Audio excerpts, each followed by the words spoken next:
Your future has arrived.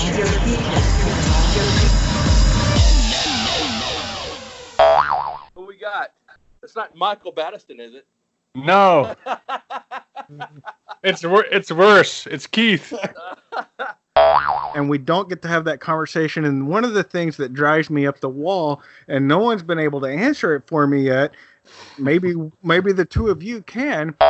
Because there's nothing wrong with socialism. Hans, you didn't say you love me. I want to hear, and seriously, I want to hear, you guys are very smart, you're highly educated, and look, man, I mean, I think we're all just blown away by the events that have happened and saddened by them, George Floyd's death, all of that.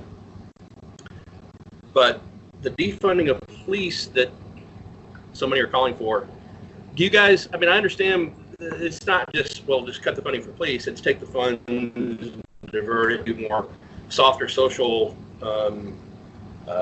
programs that can help. Seriously, what are your thoughts about that? Do you agree that can work? Is there a balance? What is the, obviously from the conservative side, we kind of go, oh no, it's going to be anarchy and chaos and everything's going to be burnt down even more. And but is there, what am I missing? I have a viewpoint on that from being a European coming to the US.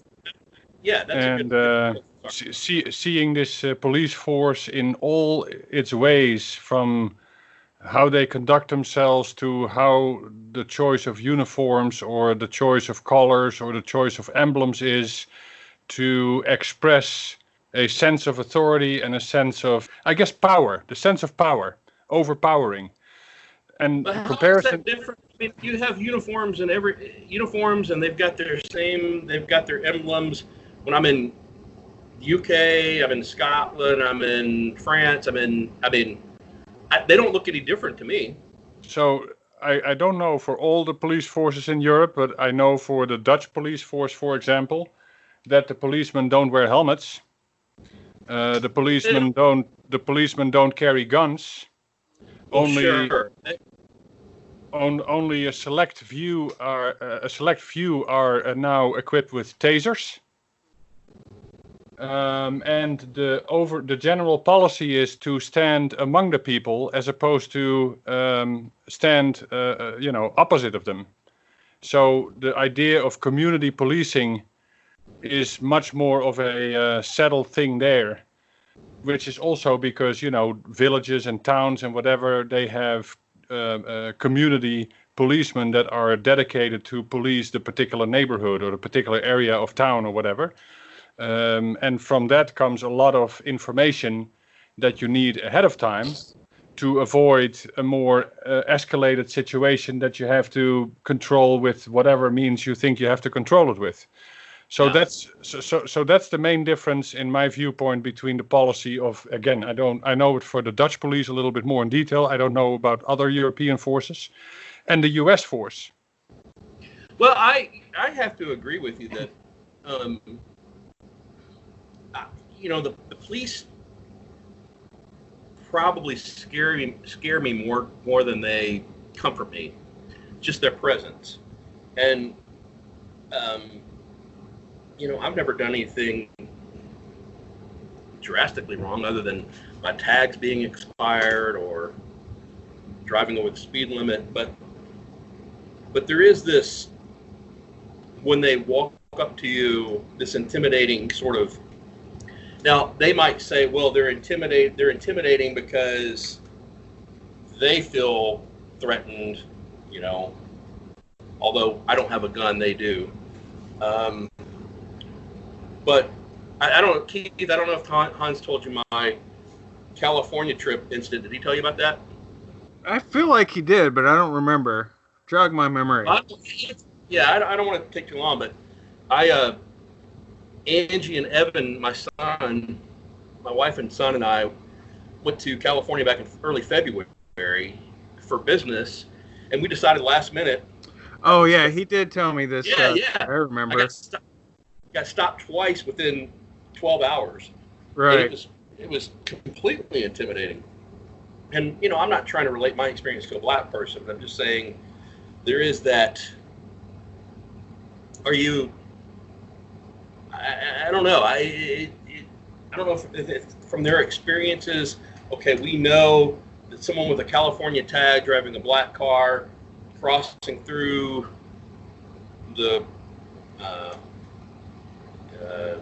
Texas Amarillo and going into Oklahoma, this traffic drug trafficking corridor.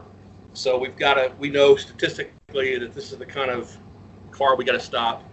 And I'm okay with that because I'm a data guy. So use data and you try to maximize your efforts. But it was pretty frightening, Well, one of the things, and I've thought about this. Well, one, and I think you brought it up before. Hans is oftentimes can get us way off track. It's a good thing that he's not working for Metro North. Nice. Well, that's the last time we're inviting Keith here. Because I thought we were about to address defunding the police. Yeah. One. I didn't say anything. Why do I get the blame? It was Hunter doing the talking. I did. Well, okay. Maybe. One, I think, and if we do get back to it, I'll just throw it out there. I think I'm probably one of the few on the left that would say defunding the police is nonsense. I think that is a ridiculous conversation to have.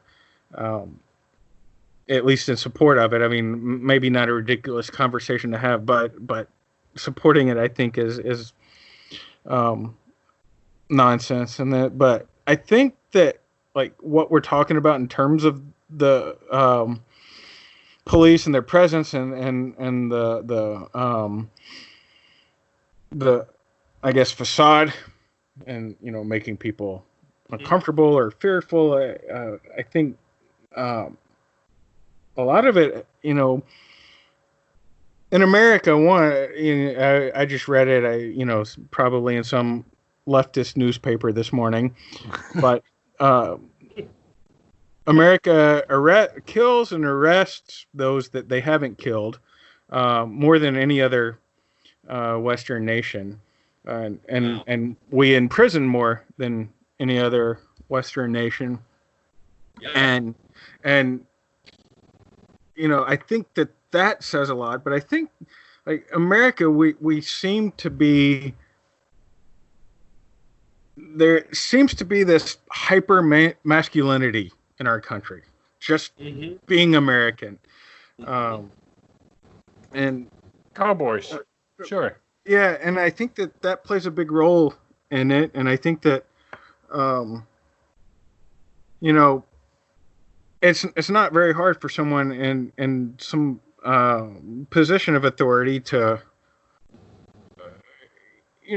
act a certain way, put off a certain persona, or and police are they're humans, and so they might do the same thing. Right. But I think and because I live in America, I'm gonna recognize more of that. I mean, it might be the same anywhere else. Hans has the luxury of having lived in two different places and has a little more to compare it to. But, with the way that it is living here and having limited access to what happens in other places, it just seems like we're far more aggressive, especially when it comes to law enforcement than other nations. And we can see it in the way that people are treated in social media. We're so quick. We want everybody punished. We want people to lose their jobs if they say something wrong. Right. I don't know that that's. And we want to. I don't think get that on is social particularly media. American.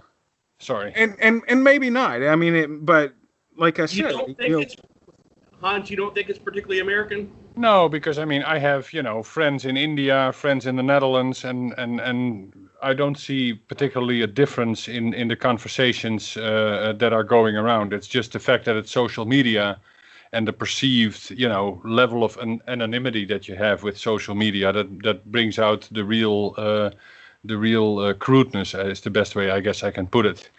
Right? I mean, you say things that you don't think about because it doesn't require you to think about it, and it's something that you wouldn't say in somebody's face. And so with that, social media are obviously, I don't think, a very particular good means to gauge a society, but maybe I'm wrong.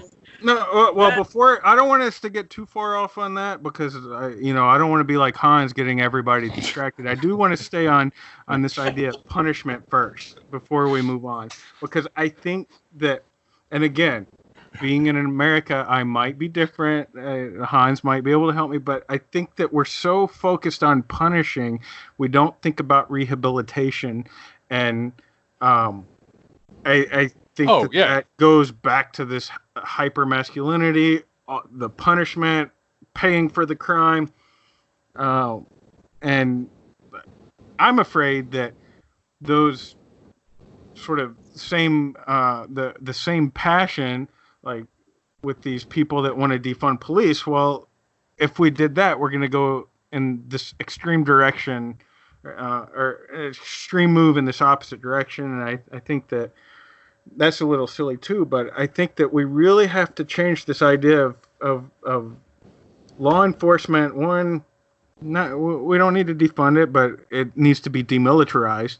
I think that was an economic move more than anything, because it put millions of dollars in corporations' pockets. But demilitarizing them, changing sort of the philosophy of law enforcement and our justice system in general, and really looking at, people, you should pay the price if you do something wrong, but there also needs to be this opportunity for rehabilitation, because you've got all these people, okay, maybe they did something wrong. We're not arguing that, but when they get out, they have zero opportunity. Right. Well, what are they going to do? I mean, we're forcing them back into that system. And that is the core difference between the prison system in the U.S. and the Netherlands, and I think elsewhere as well. But in Holland in particular, it's been a conscious policy over the last few decades that instead of seeing prison as punishment, which it is, but once you're in, the focus is on rehabilitation. So that when you get out, you don't fall into your old ways, but instead you have a toolkit, if you want, to go the right path, and society pays for that. And if all works out, society benefits from it. So there's no problem there. And you're right. I mean, here you go to prison simply to sit out your time, and when you come out, nothing has changed. And not only that, it's for corporations' profit, since we have private prisons. Well, yeah, there's that, a whole other problem, right? And the other thing I wanted to mention, but that is maybe a little bit of nitpicking, but the police in Holland is not referred to as law enforcement. Just think about that word in and by itself. It comes pretty close to yelling out law and order, right? Law enforcement in itself already has a meaning that brings with it a certain value, I guess, to how we look at police. Does that make sense? Right. Yeah. Okay, so I'm with you on just about everything you said. Particularly, I do think that a lot of the arrests in this country, particularly probably in the African American community, shouldn't occur in the first place. A lot of the drug offenses, lead to incarceration, and then we get into this whole debate of prison overcrowding, and then you get into that leads to death penalty advocates saying, well, we're going to let the death row inmates sit on and do all these appeals and, suck up our tax dollars, and so we might as well just kill them, and all that stuff. And it seems to me, based on what you both are saying, and particularly Hans with his European experience, that I've always been a death penalty advocate, but it's not that I want people to die. I want people to pay their dues, but that kind of goes back to your punishment mentality. I would be okay with, you do the crime, you serve the time, being life imprisonment if it were truly that. But the irony that I see in a lot of how our justice system works is you can get a young person that has a marijuana penalty be thrown in jail for however long, but then you have a guy that commits murder who can be out in 30 years on parole. Why are we putting the first guy in jail in the first place? Why are we letting the other guy out in the second place? Rehabilitation is all great and should be part of the system, but it seems like going back to the punishment next, too hard on the low end and not hard enough on the higher end, if that makes sense. Well, there's structural racism built into that, because so let's look at the drugs. Cocaine has a much lighter sentence than crack, even though it's the same drug. And cocaine is an expensive drug usually used by white collar people, and crack is used by poorer people, which are punished far more severely than the white collar cocaine users. Yeah, I wanna nuance that a little bit from this, just because it happened to be a topic that I watched last night on Dutch TV, since crack is not a known drug in the Netherlands, actually. But because of the climate there, the climate there and the airport and the harbor. In Amsterdam, the drug capital of the world? There's no crack use in the Netherlands, no. But my point being is that there is manufacturing because it's cheap and easy and all of that, and then it goes out of the country. But as a result, also the authorities are afraid that some of that crack may remain in Holland and people will start using it, and then it becomes a problem. So they're actually putting immediate stiff penalties on there, much worse than on others, simply to try and push back this threat.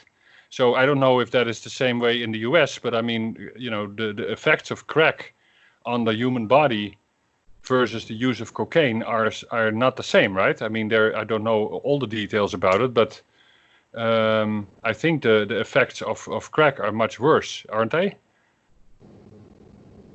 So what I'm saying is, I'm not sure if some of those punishments also didn't come from an effort to basically, push it back. So that might be a good point. But there's no, and then what? But then I'm gonna be accused of changing the subject. But I'm gonna say it anyway. That Hunter's adventure story about being pulled over on the interstate or whatever is a nice story to come home with after a trip. The difference between that and being held at gunpoint somewhere downtown Chicago as a black person is that is not the only difference that you're dealing with in day-to-day life between you and the same exact other white person, meaning it's there all around you every day in whatever it is, be it education, be it wealth, be it social background, you name it. So your whole life is statistically, I suppose, stacked against you, and this is. But I will agree with you in probably the more impoverished black neighborhoods. But one of the problems I have, and a lot of the people on the right have, is this notion that all black people are lumped into that category. You're all poor. You're all victims of police brutality. You're all. I agree that there are problems that we have to address. But when you start going there, Hans, that No, I didn't want to say the all. All I'm saying, the reason generalize the black person. but the reason I'm saying that is for the sake of argument, not because I believe it. I know that there's people that actually believe it, but I'm trying to contrast, the viewpoints.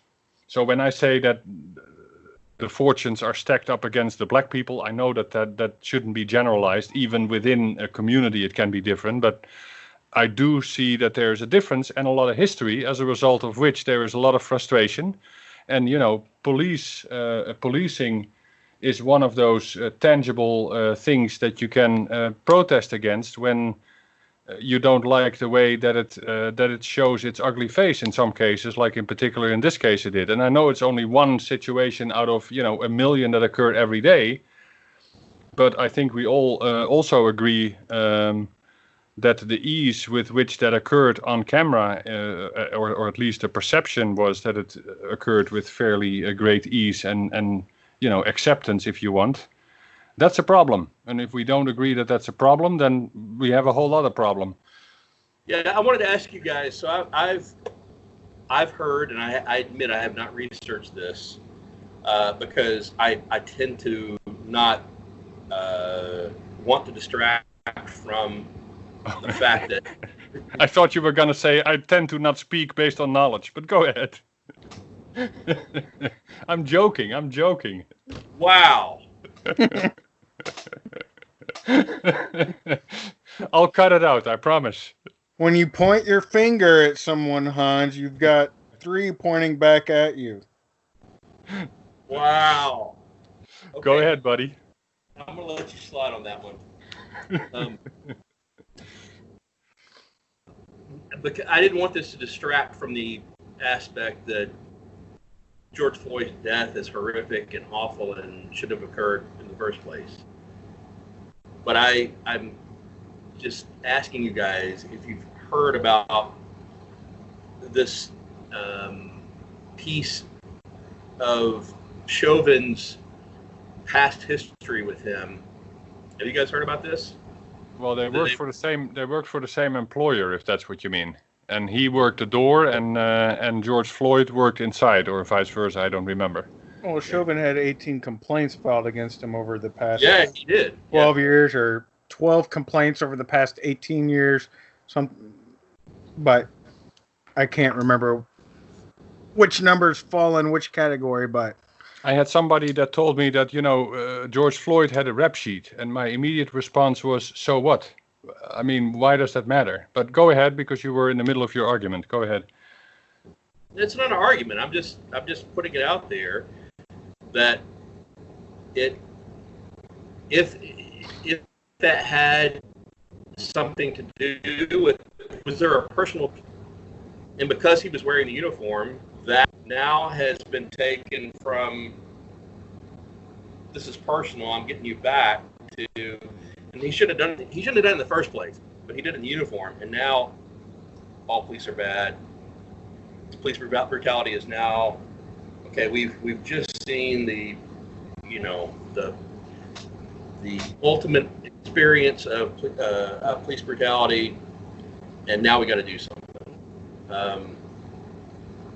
And the other thing that, and again, please understand, I'm not excusing the end result, because the end result is horrific. But what happened? Go ahead. Sorry. What happened? One thing, and I think I mentioned this last time we talked about Hans. The thing I still want to know, and the reason I bring this up is because Hans said, well, the one thing we know, this would have never happened to a white person. And I made the point, well, what we don't know is what happened between him being up against the wall, and maybe we do now, and I'm just putting this out there. I want your feedback. Him being up against the wall, or sitting down at the wall, and then the next thing you see is him with a knee on his neck being choked to death. What happened? Not to say that anything justified those ends, but this idea that, or the notion that Hun made that would never happen to a white person. How do we know had a white person had not done what happened in between there, would they end up the same way? And especially if there was a personal vendetta against that white person. Personal vendetta? Yeah, you know. I don't know if there is or not. I'm just saying they worked together, and apparently they didn't like each other. They did not work together. They worked for the same employer. That's a different, whole different thing, right? But anyway, you know, so I already find this moving into the territory of trying to justify and explain the unjustifiable and inexplicable. And one step further, and you're going to tell me the story that I've also heard, which is that George Floyd is not dead at all. It was all staged. And funded by George Soros for the sake of igniting these protests. Oh, brother. And the justification for that is because, you know, you don't see anybody react to anything. There was no CPR applied either by the ambulance personnel because they knew he wasn't dead, and that is their justification. So, you know, you cannot argue with what you saw. What you saw was a policeman who sat with his knee on somebody's neck and did that for, you know, too long. Because the too long is after he stopped breathing. Hans, I agree with you. I agree with you. I'm not trying to justify it. I'm not trying to justify anything. But what we also know, as Keith pointed out earlier, in this day and age of immediate information and social media, that there's no chance for any fact finding whatsoever. It's there and it's done, no matter what. Well, the fact-finding occurs in court, not on Facebook or in a Skype podcast. No. We've proven throughout the course of the past, ever since social media has been in existence. Let's go back to Ferguson. Michael Brown was not hands up, don't shoot. We know after that Michael Brown was not the innocent, you know, victim that they said that everybody jumped to the conclusion that he was. And I'm not saying that in the George Floyd case. I'm just saying, how did we get from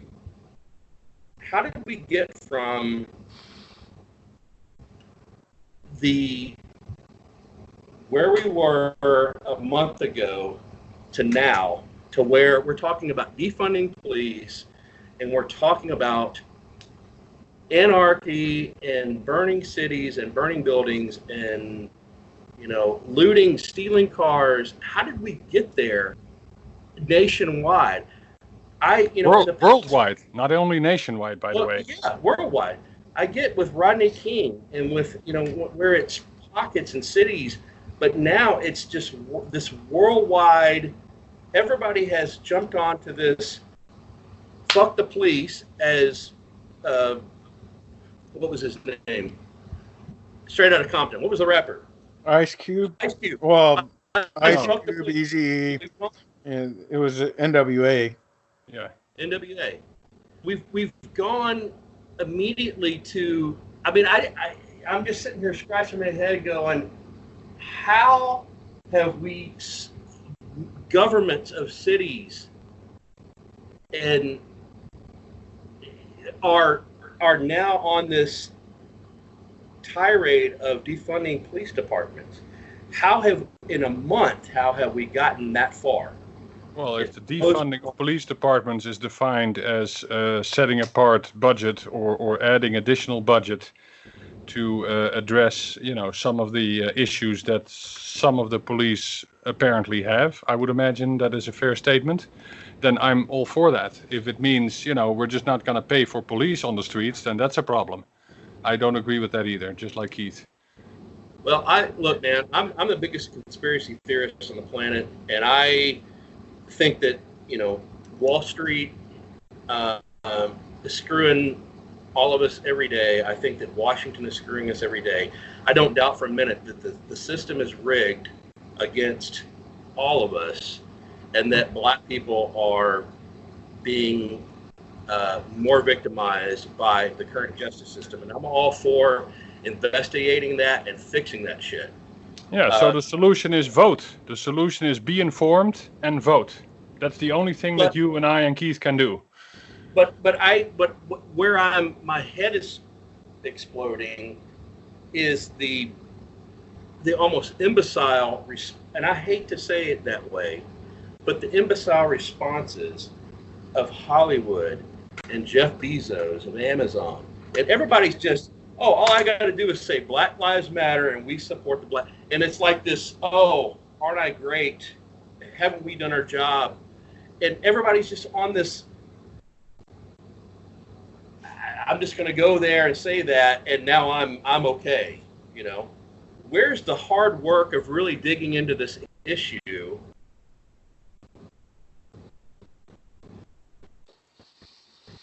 And going, yes, we have a problem. This is a real problem, and we're going to dig into it. Yeah, I agree with you. Like, everybody's just, okay, defund the police and burn the city. It's all okay, you know? Where's the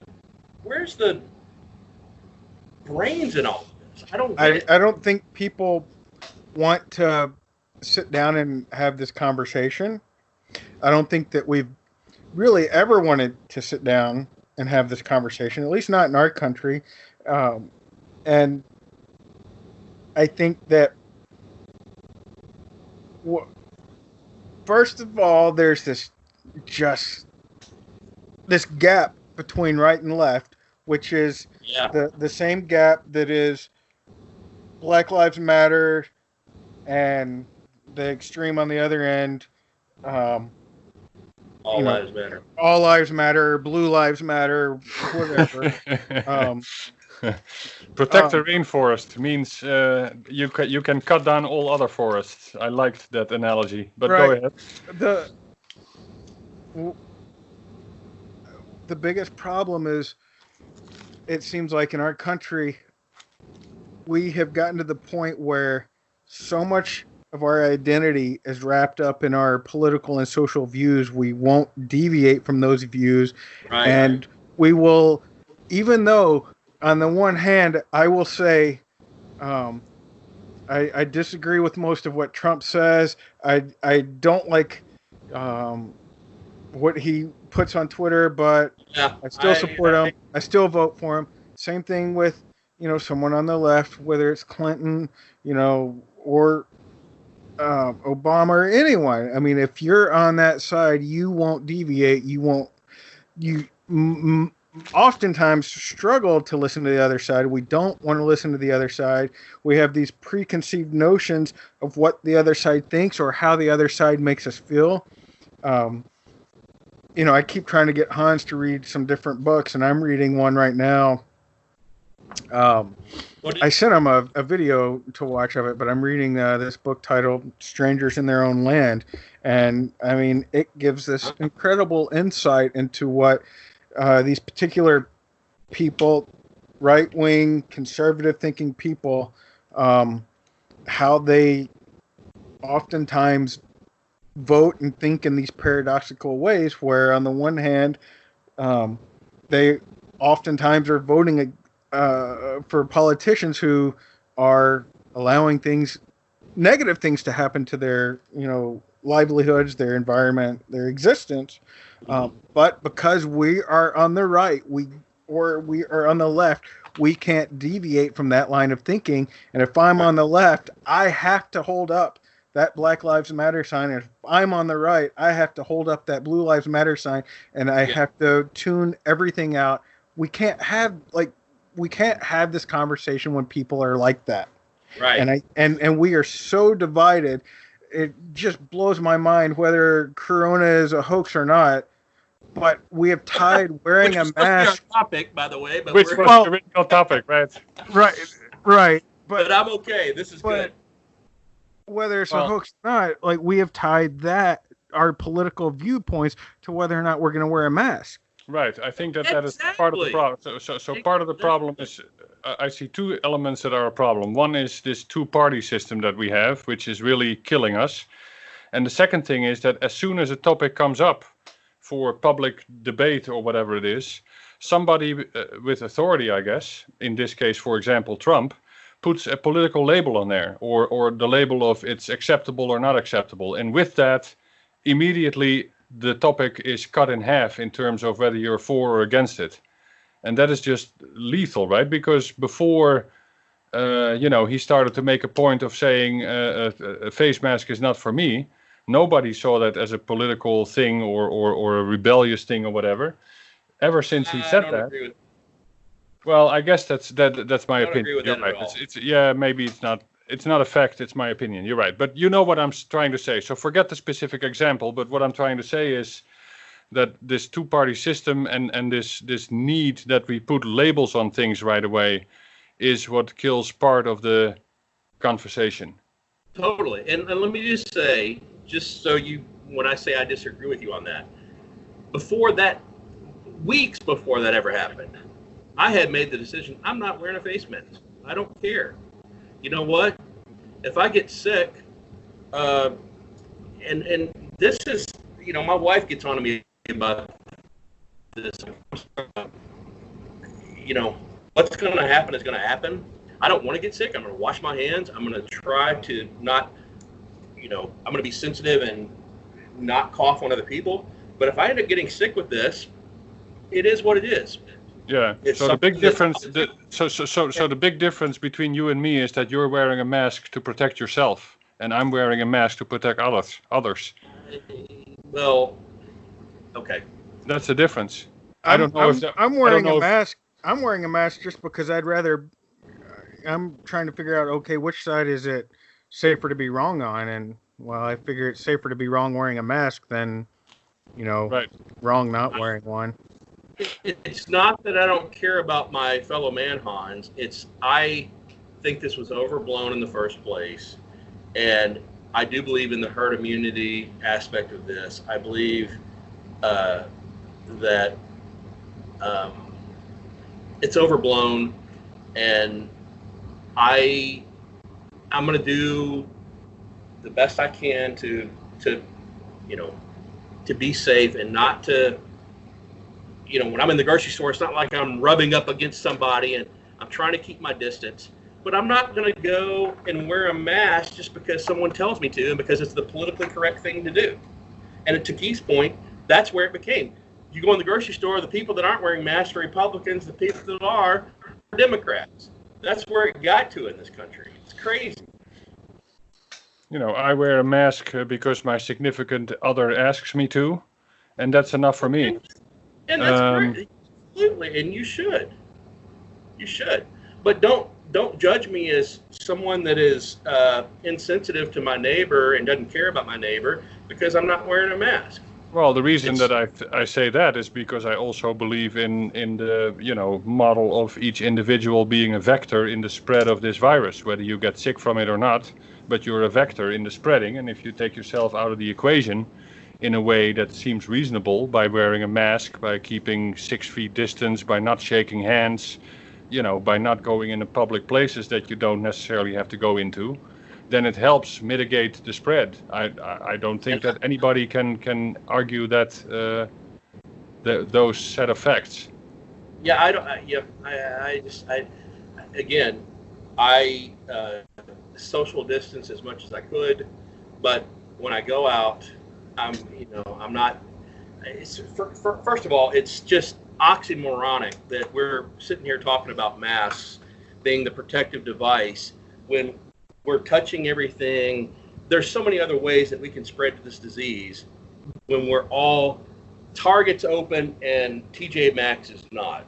Okay, it's okay to go to Target. It's not okay to go to a concert, but I can go to Target and I can touch everything and I can do everything. Who knows the last time I washed my hands? But I'm wearing a mask. Everything is okay. And we can do that, but we can't go to a concert.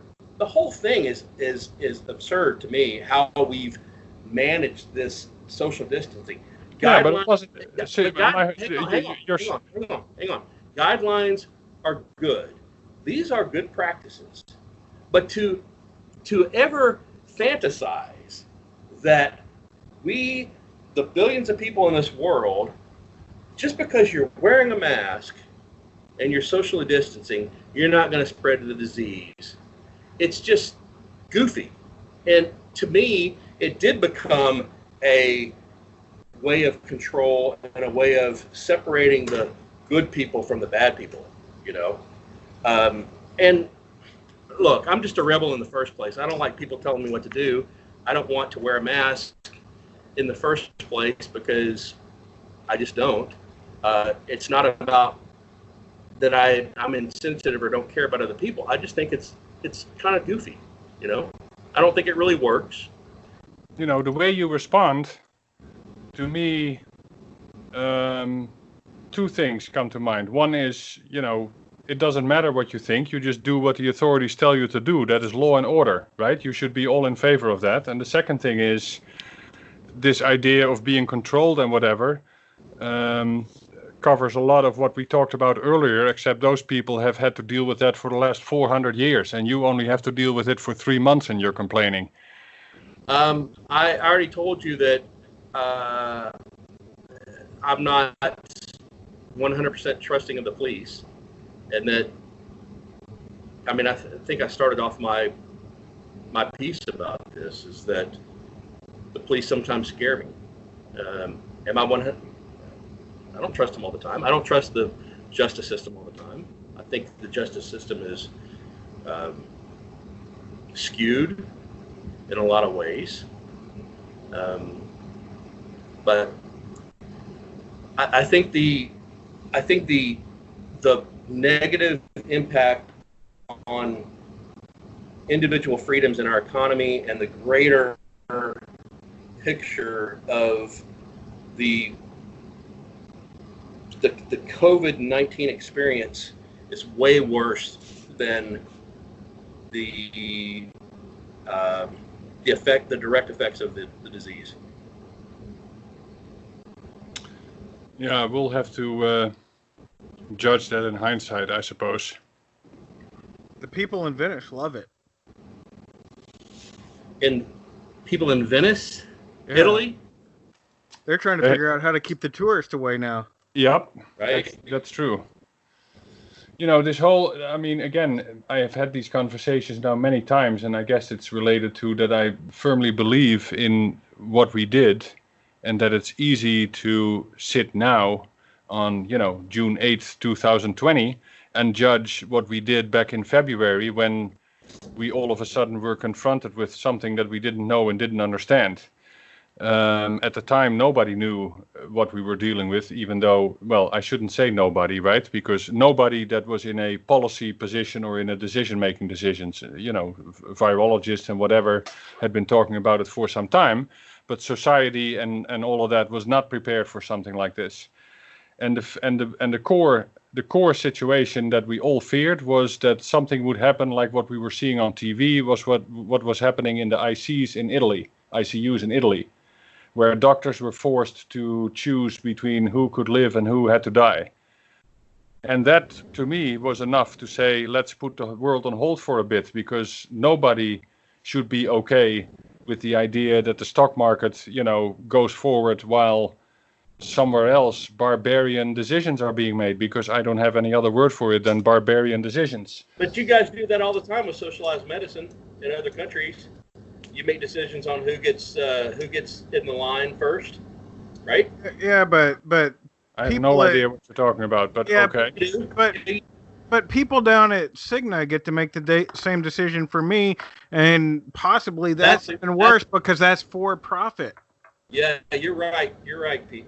I'm sorry. And that's that's another one of those conversations which, I mean, I'm pretty far to the left and can get, you know, the third degree for that, you know, a lot. But I mean, some of it just, you know, on the one hand, I don't trust our government to make those decisions for me, but I trust someone that's working for profit a lot less. If you don't you know what? trust your government, then you didn't vote right. Well, sometimes, things happen to people when they Right. enter government. There Well, might yeah. be a couple of good ones there, but when I'm thinking about this whole healthcare is like the Blue Lives Matter, all lives matter, wear a mask, don't wear a mask. Healthcare is another one of those. Oh, Yes. I'm on the right. I have to always say Right. socialized medicine is horrible, and if I'm on the left, I always have to say socialized medicine is good. And we don't get to have that conversation. And one of the things that drives me up the wall, and no one's been able to answer it for me yet, maybe the two of you can, like, besides who gets to decide who gets care and doesn't, like, I don't know why private medicine has, the ability to make those decisions and the government doesn't. That does, like, I don't trust those people either. But the right always says, Oh. it's going to cost you more. The Yeah. government's going to take your money. What's the difference between my employer taking that money out and giving it to the healthcare industry that decides what's going to happen? And nobody goes to the store and decides that they're going to buy something and not know how much they're going to be spending before they walk out the door and before they buy. That happens in medicine. Yep. Let me answer from my right point of view. You are absolutely 150% right. And Okay. I'm speaking. Hang on. I'm speaking for me because I cringe at what the insurance companies are doing. Okay. And they are the cog in the wheel. They are you're right. They're doing much of the same thing that I'm accusing socialized medicine. The only reason I use that analogy because Hans said we're making decisions on who lives and who doesn't. And I do believe that is a factor in socialized medicine from the information I've read. If you're old and you need a knee replacement and you're going to have to wait, or if you're old and you need a hip replacement, you're going to have to wait, and those things can be deadly to older people. So there is this notion or this truth in who gets health care and who doesn't. That's the only reason I said that. That doesn't mean that I think our current healthcare system is great, because you're absolutely right. When I jump from, the only thing I go, okay, is there not something between what we have now and government-controlled healthcare? Because when I go to government-controlled healthcare, and I think of the equivalent of the TSA, and this is kind of, I'm being a little facetious here. It's not the whole reason, but I use the analogy all the time. When I go through TSA at the airport, and I look how I hate to say it, but how many Polacks does it take to put in a light bulb? Yep. Yeah. That's the TSA. There's 15 of them standing around a hard time about what you're doing, and the rest of them are just chit-chatting and looking at their cell phones. I don't want that in control of my health care. Okay? I'm not talking about the people. I'm sure the people in those positions have the best intentions in the world. I don't want that type of agency running my health care. Well, Okay. I have the perfect candidate for you, Joe Biden, because he is for Medicare for all with a public option. So there you go. Okay, and the other thing that conservatives are so fearful of, and you guys know what this is, but is healthcare, once the government has that, are we now a giant step closer to socialism across the board? Okay. If this is okay, it's going to be okay, you would say, this is how we're going to do it, but it's not going to be just a complete swipe into socialism. And nobody ever, These are the same people that give their entire livelihood to Apple, Google, Facebook, and Jeff Bezos. It just blows my mind, this kind of thinking. I have no idea where that kind of thinking, where that comes from, what the fear. I have no idea. Do those people not ever visit Europe or something? What are you talking about? And because there's nothing wrong with socialism. No, Hans, socialism is okay, but how are you going to take a country this big with this many different states and just say socialism is okay? How do you do that? For the same that you do that in Germany or in France or in Canada or Canada. Canada is a heck of a lot bigger than the USA. France is the size of Texas. Canada has 4 provinces? 5 provinces. India. That sounds great, but I think you got to think that one through a little more. India's a mess. Next week's podcast is about the fears and the fun of socialism. We have a problem.